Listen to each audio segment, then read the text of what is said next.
เยี่ยมชมคุกที่มีชื่อเสียงอยู่ฮานอยหรือที่เพิ่นเอิ้นว่าญาตู่หัวหล่อ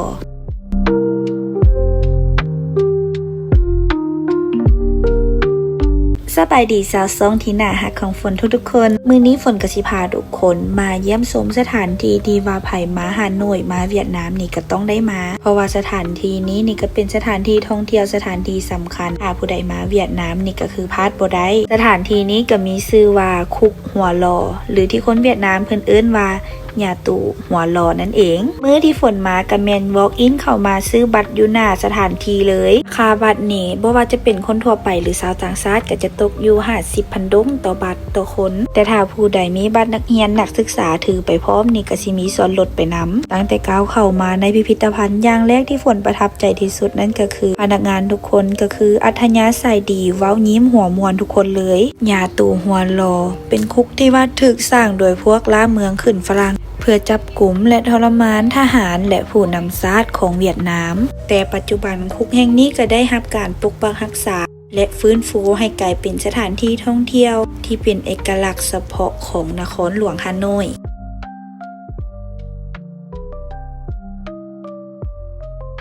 เข้ามาด้านในของคุกเพิ่นก็จะมีการแยกโซนแยกสัดส่วนเป็นแต่ละห้องแต่ละเบอในแต่ละห้องก็จะมีการจัดวางแสดงอุปกรณ์เครื่องนุ่งที่ว่าเคยใช้อยู่ในคุกแห่งนี้พร้อมทั้งยังมีรูปภาพเหตุการณ์รูปปั้นที่เพิ่นได้สร้างจำลองขึ้นมาเพื่อให้เฮาได้เห็นและสัมผัสได้ถึงความรู้สึกของคนที่ว่าเคยอยู่ในคุกแห่งนี้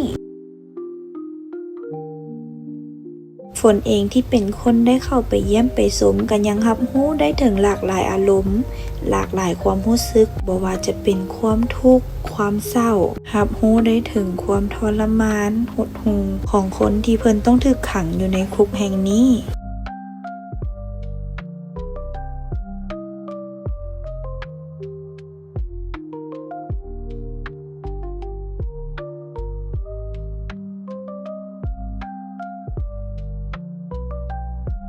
แต่ละจุดแต่ละโซนที่ฝนพาทุกคนย่างเลาะเยี่ยมชมกันนั้นมีโซนนี้ที่ฝนรับรู้ได้ถึงความทุกข์ความทรมานที่สุดเพราะรูปปั้นที่เพิ่นสร้างขึ้นมาบ่งบอกให้เห็นถึงความรู้สึกของแต่ละคนให้พวกเฮาที่เข้าไปเยี่ยมชมนี่สัมผัสได้แบบเต็มร้อยเลย